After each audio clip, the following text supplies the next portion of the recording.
नमस्कार विद्यार्थी मित्रों, गुड मॉर्निंग, सुप्रभात। फरी पाछा આપણે લાઈવ લેક્ચરની અંદર ઉપસ્થિત થયેલા ધોરણ 11 વિષય ગુજરાતી આપણે આની આગળનું પ્રકરણ 22 નું પૂરું કર્યું ને હવે 23ના પ્રકરણ તરફ જાય છે। 23મું પ્રકરણ કાવ્ય છે સહી નથી।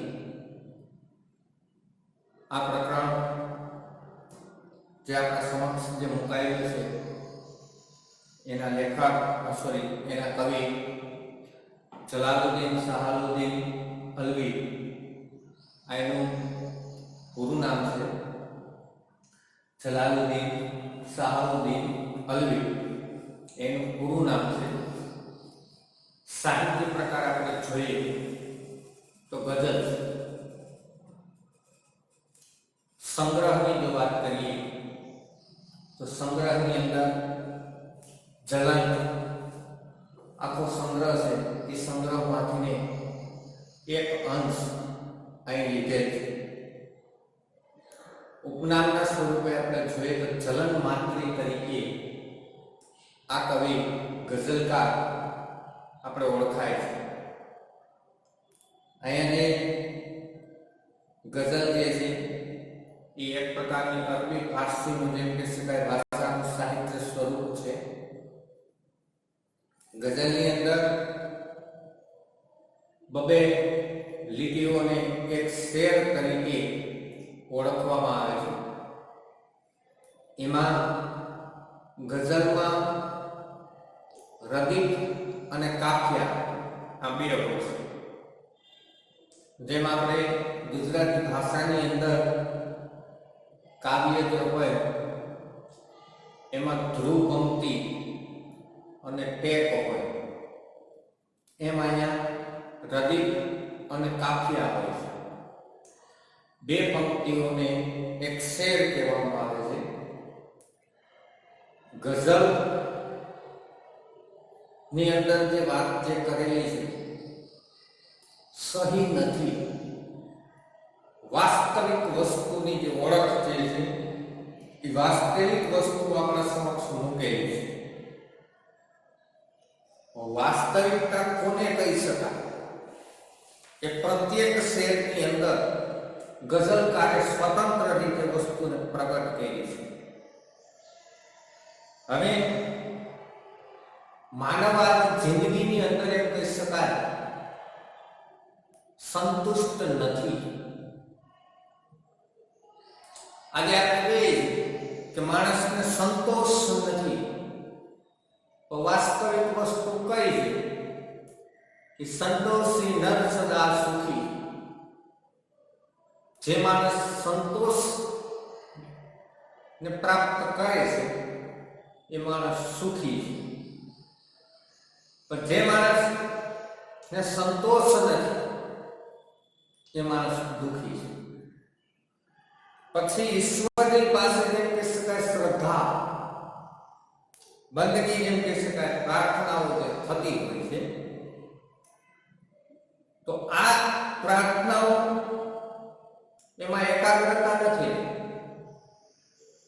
આપણે જે ઈશ્વર ઉપર આપણે વિશ્વાસ રાખીએ છીએ, કે કંઈક સંકટ આવે એટલે આપણે ઈશ્વર ઉપરથી શ્રદ્ધા છૂટી જાય છે। તો શ્રદ્ધા રાખો, વિશ્વાસ રાખો, ચોક્કસપણે ઈશ્વર તમારા હરેક કાર્ય પૂર્ણ કરશે। અહીંયા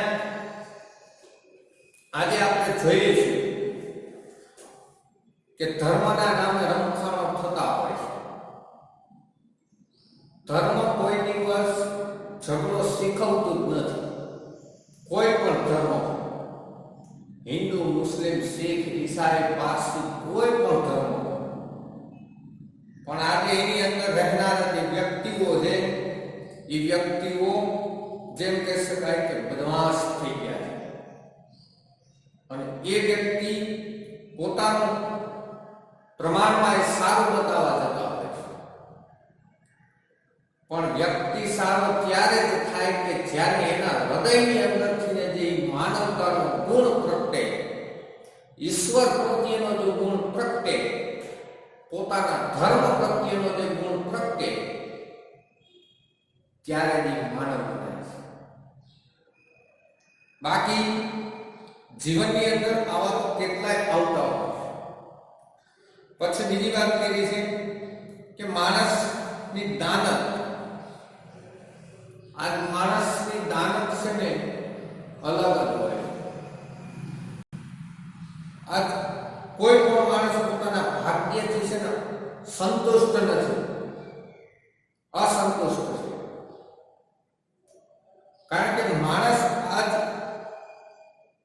પોતે પોતાના ભાગ્યની અંદર સર્વશ્રેષ્ઠ કોઈ તત્વ જો ગણતું હોય તો એ છે પૈસો. પણ મિત્રો, કરોડો અબજોપતિની સંપત્તિ ધરાવનાર પણ આ સમયની અંદર એક શ્વાસ નથી ખરીદી શકતો. આજે જીવન એવું બની ગયું છે, એટલે સંતોષને પેલા પ્રાપ્ત કરો. સ્વર્ગ વિશેની જેમ કહી શકાય શંકા. માણસ એમ કહે છે કે આ બધું સુખ એટલે સ્વર્ગ છે. સ્વર્ગ મનથી માનો તો સ્વર્ગ છે, મનથી માનો તો નર્ક છે. પરિણામ મનવાની ઉતાવળનો. માણસને આજે પ્રકૃતિ વિશેની જે આપણે વાત કરીએ તો પ્રકૃતિની અંદર પર્વત, નદીઓ, જંગલો, આ તમામ પ્રકૃતિના જે તત્વો છે એ પ્રકૃતિના તત્વો નાશ પામતા રહે, તેમ છતાં પણ માનવને કલ્યાણ માટે પોતાનું કર્તવ્ય છોડતા નથી. એક માનવ જ એવું તત્વ છે મિત્રો, જે પોતાના કર્તવ્ય પ્રત્યે ફરજ નથી બજાવતો. જે માનવ પૈસાની પાછળ જે દોડે એ સનાતન સત્ય સુધી માણસ ચોક્કસપણે દુઃખી થશે, એ ક્યારે સુખી નથી થવાનો. હાલમાં આપણે એમ કહીએ કે પર્વત અને નદીઓની જે વાત કરીએ તો પર્વત જે માનવના રક્ષણ જે માટે અડીખમ જે ઉભા, પર્વત અને નદી એક પિતા પુત્રીનો સંબંધ છે. પર્વતોમાંથી નીકળતી જે નદી છે એ ફરી પાછી ક્યારે વળતી નથી. કે જે નદી સીધી સમુદ્રને જેમ કહી શકાય કે મળે, તો નદી અને સમુદ્રનો સંબંધ છે ને પતિ પત્નીનો થયો છે. કવિએ આજે કલ્પના આપણા સમક્ષ જે મૂકેલી છે, ત્યાર પછી શ્રદ્ધાને સત્ય રૂપે કે તમે શ્રદ્ધાને સત્યને જુઓ. વાસ્તવિક રીતે આપણે જે વિદ્યાર્થી તરીકે જે ભણવા આવીએ છીએ અને જો આપણે કંઈ શીખીએ નહીં, સમજીએ નહીં, આપણા જીવનમાં પરિવર્તન ના આવે, આપણા જીવનમાં જ્ઞાનનો ઉદય ન થાય તો એ સહી નથી. વાસ્તવિક રજૂઆત કરો. તમે જે વસ્તુને પ્રાપ્ત કરવા માટે આવ્યા હોય અને એ વસ્તુ પ્રાપ્ત ન થાય એનું કારણ શું?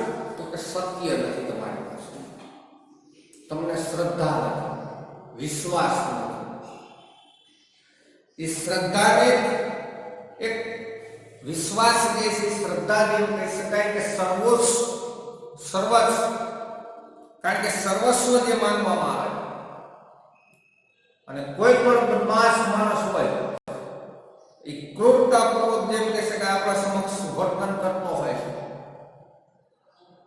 અને એને એમ હોય કે હું આ વર્તન કરું એ મારા અધિકારી હોય, સત્તાના હોય, મારો હક છે. એ વાત તદ્દન ખોટી છે.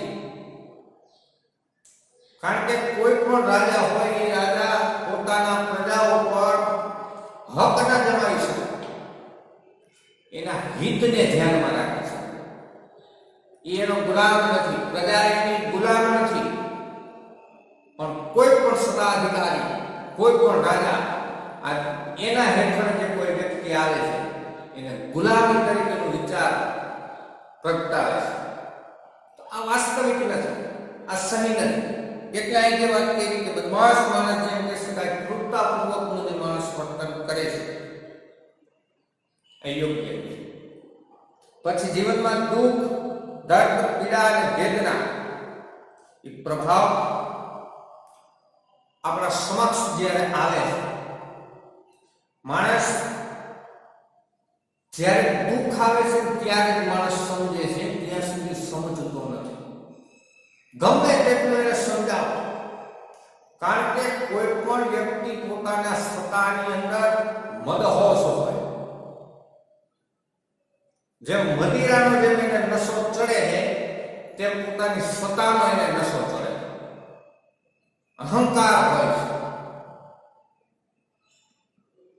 અમે એ જે વસ્તુ જે આપણા સમક્ષ જે મુકાયેલી છે, પણ સ્મિત હાસ્ય જે કહી શકાય કે સુખ હોય, દુઃખ હોય, પીડા હોય, વેદના હોય, ત્યારે હંમેશા માટે ચહેરા ઉપર હાસ્ય જ રહે. ચોક્કસપણે તમારી તમામ વસ્તુ તે દૂર થશે. પ્રાર્થના જેમ કહી શકાય કે ઈશ્વરની જે આપણે પ્રાર્થના કરીએ છીએ એ મનની સ્થિરતાને આગ્રહ કરે છે. તમે ક્યારેક અખતરો પર લેજો મિત્રો, અત્યારે આ વયની અંદર, યુવાન વયની અંદર તમારું મન ભટકતું હશે સતત. હું આમ કરી નાખું, હું આમ કરી નાખું, હું આ કરું તો આમ સફળતા મળે, હું આમ કરું તો આ સફળતા મળે, હું આટલું લેસન કરી નાખીશ, હું આ વિષયનું આટલું પૂરું કરી નાખીશ. પણ આ બાબતોના વિચારો જે રીતે લીધેલા હોય એનો એક પણ વિચાર એ પૂર્ણ થતો નથી.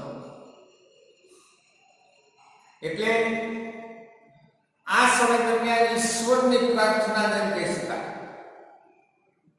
ઈશ્વરના નામનું રટણ કરો, ચોક્કસપણે તમારું મન ભટકતું બંધ થઈ જશે. મિત્રો, ઈશ્વરના નામની અંદર જે તાકાત છે કે જે સત્તા અધિકારીઓ પણ જેમ કહી શકાય કે નર્વસ થઈ જાય, પરીક્ષાઓ લઈ લઈને શું કરશે? કારણ કે એને ઈશ્વરની અદ્રશ્ય શક્તિ છે એની પાસે. એટલે ઈશ્વરને પ્રાર્થના જે છે એ તમારા જીવનની અંદર સ્થિરતા છે. જીવનમાં એક વસ્તુ ધ્યાનમાં રાખવાની મિત્રો કે સુખ અને દુઃખ બંને પરીક્ષા લે છે. તમારા જીવનમાં સુખ આવે છે ત્યારે પણ પરીક્ષા હોય છે કે આનામાં અહંકાર આવતો નથી, એ અહંકારની પરીક્ષા. અને જ્યારે દુઃખ હોય, જીવનમાં સતત જે દુઃખ આવતા હોય, ત્યારે ઈશ્વરે ધૈર્યની પરીક્ષા લીધેલી હોય છે. ધીરજ, તમે ધીરજ કેટલી ધારણ કરો છો, એટલે બે વસ્તુ તમારા જીવન માટે ઉપયોગી છે મિત્રો. અહંકાર અને ધૈર્યને એના ઉપર તમે વિજયતા પ્રાપ્ત કરો છો. એટલે આ ઈશ્વરની જે બંદગીની અંદર વાત કરી, આવા અલગ અલગ શહેરની અંદર કવિએ ગઝલકાર ચલણ માત્રની અલગ અલગ જે વાત કરી, તો આપણે જોઈએ, આજે આપણે જોઈએ છે પહેલા જ શહેરની અંદર વાત કરી છે ભાઈ, એની અંદર ધર્મના નામે રમખાણ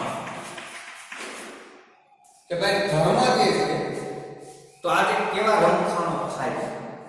મજહબ નહીં એટલે તો ઇમારત બળી નથી, મજહબ ની એટલે તો ઇમારત બળી નથી, શૈતાન એ સ્વભાવે કોઈ આદમી નથી. મજહબ જેમ કહી શકાય, મજહબ એટલે ધર્મ કહેવાય કે ધર્મ કોઈ એવી ઇમારત નથી કે જેને તમે બાળી નાખો, તમે એને નષ્ટ કરી નાખો, શ્રેષ્ઠતા આવતી જ નથી. શૈતાન જેમ કહી શકાય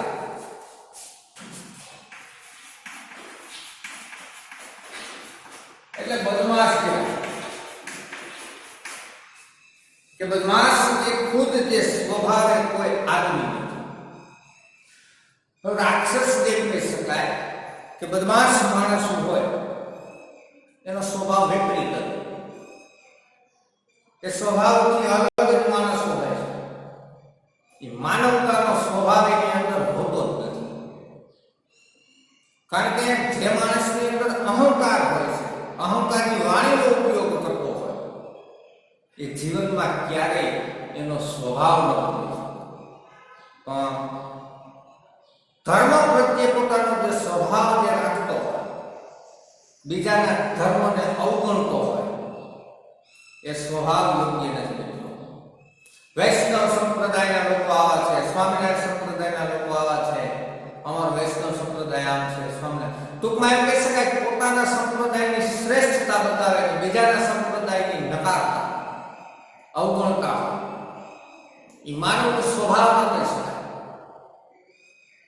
કારણ કે એ સ્વભાવ એના માટે યોગ્ય નથી. પછી બીજી જે વાત કરી કે માણસ જાતની દાનત છે.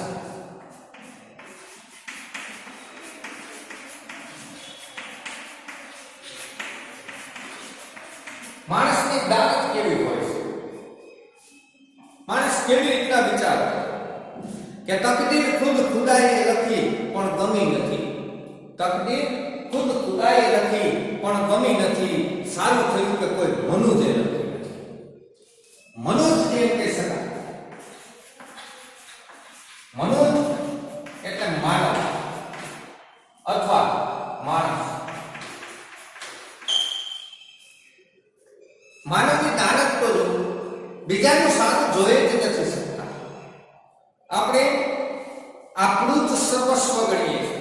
હું કાંઈક છું. વિચાર કરતો હતા ઈશ્વરે જો આપણા ભાગ્ય લેખા, જો એ ભાગ્ય કોઈ માનવે લેખા હોત ને તો આ માનવ માનવને કાપી નાખે. કારણ કે ઈશ્વરને આજ ગોતવા ગયા. તકદીર જેમ કહી શકાય, નસીબ જે છે, નસીબ લખનારો ઈશ્વર છે. મિત્રો, નસીબ લખનારી છે પણ લખવાનું તો આપણે છે. નસીબ એને આપ્યું, સારું આપ્યું છે, પણ કેવી રીતના સારું બનાવવું એ તો આપણે લખવાનું છે.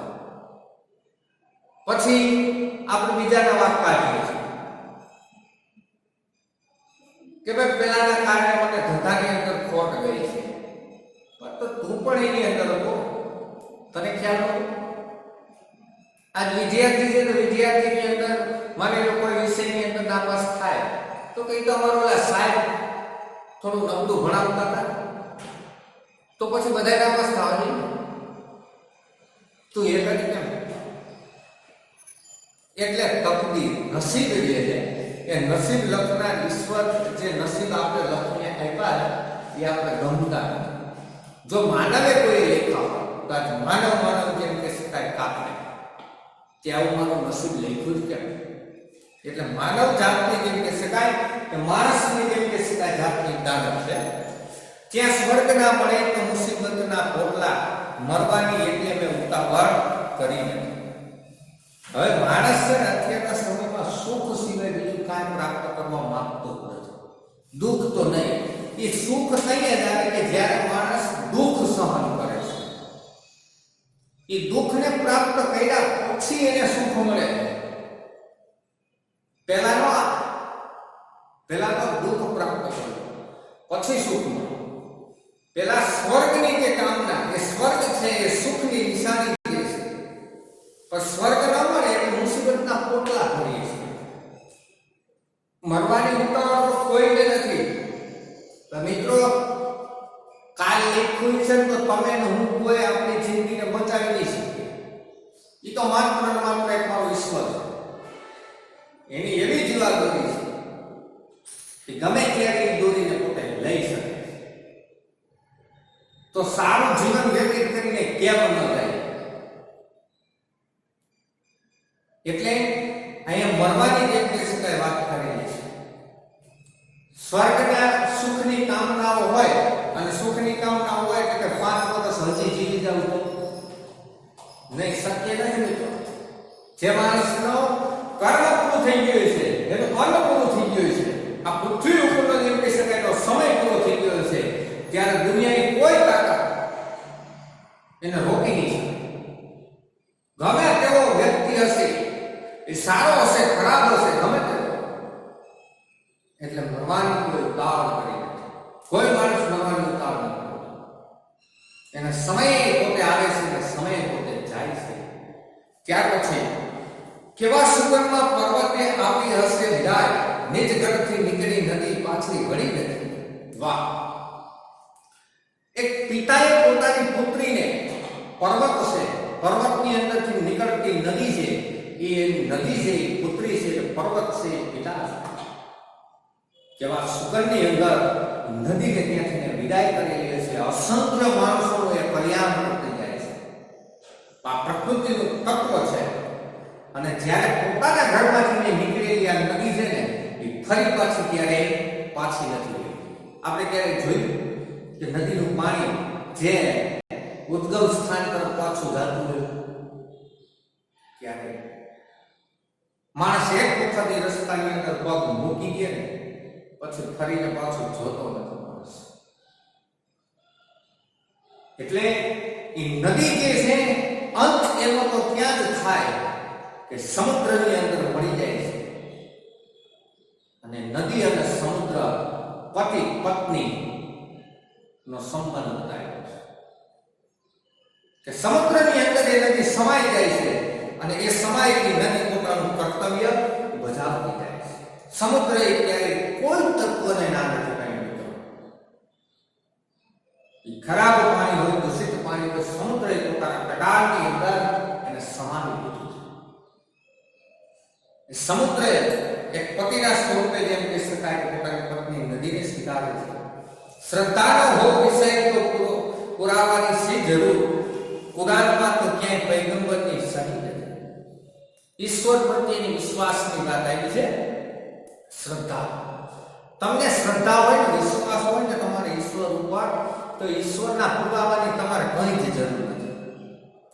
આ કુરાન મુસ્લિમ ધર્મની જેમ કહી શકાય ધર્મ પુસ્તક જે છે, પૈગંબર કે તમારી પ્રાર્થનાને ઈશ્વર સુધી પહોંચાડનાર વ્યક્તિ, આપણી આત્માની જે બોલાયેલી પ્રાર્થના છે ઈશ્વર સુધી પહોંચાડવા વચ્ચેનું જે માધ્યમ બને ને એને પૈગંબર કહેવાય છે.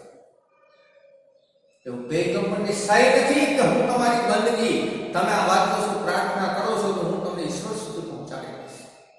પણ સાચા મનથી જે શ્રદ્ધા અને વિશ્વાસ હોય તો ચોક્કસપણે ઈશ્વર સુધી આપણી પ્રાર્થના પહોંચે છે. ઈશ્વર આ હૃદયની વેદનાને ચોક્કસપણે સમજે છે. ઈશ્વર નથી એવું ન સમજે છે, સંપૂર્ણ સત્ય છે એ જ ઈશ્વર છે. એટલે હિચકારું કૃત્ય જોઈને ઈશાનો બોલ્યા, લાગે છે આ રમત તો સિદ્ધાંત નથી.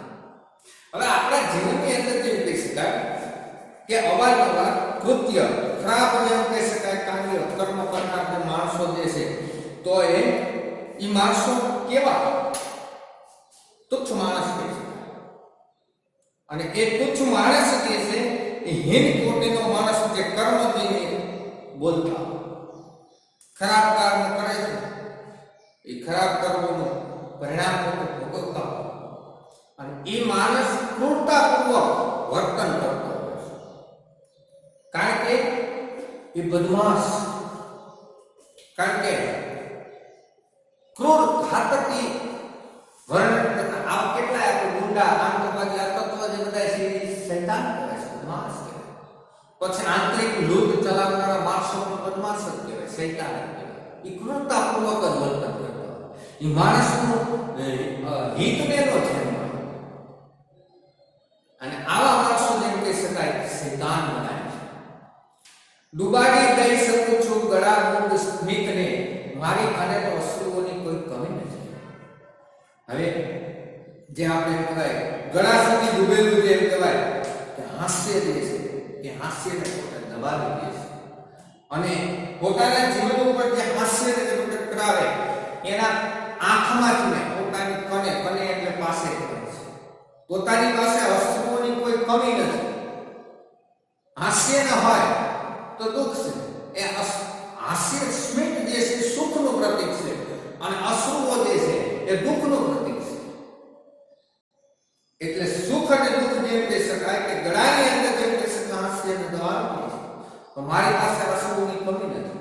ઉઠ બેસમાં જો ભૂલ પડે મનના કારણે એ બંદગીનો દ્રોહ છે, એ બંદગી નથી. આપણે હાલતા ચાલતા બેસતા હોય ઈશ્વરની પ્રાર્થના કરવા માટે એ આપણે અહીં દેખાય ને આપણે પ્રાર્થના કરીએ છીએ કે આપણે હલન ચલન કરતા તો કાંઈ હોય તો આપણે ઠોહા મારતા હોય, કાં આંખો ખુલ્લી હોય, કાં સ્થિરતા હોય, કાં ગોઠણ ખંડોરીએ, આંખો ખંડોરીએ, કપાળ ખંડોરીએ પ્રાર્થના કરવા બેઠા હોય. આ મનનું કારણ છે, એમાં કાંઈ ઈશ્વરનું કંઈ બધું નથી અને બંદગીનો પ્રાર્થનાનો કોઈ દોષ નથી.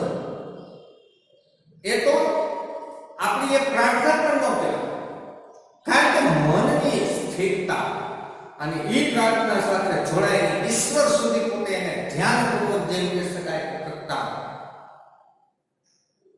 એને પ્રાર્થના કહેવાય છે.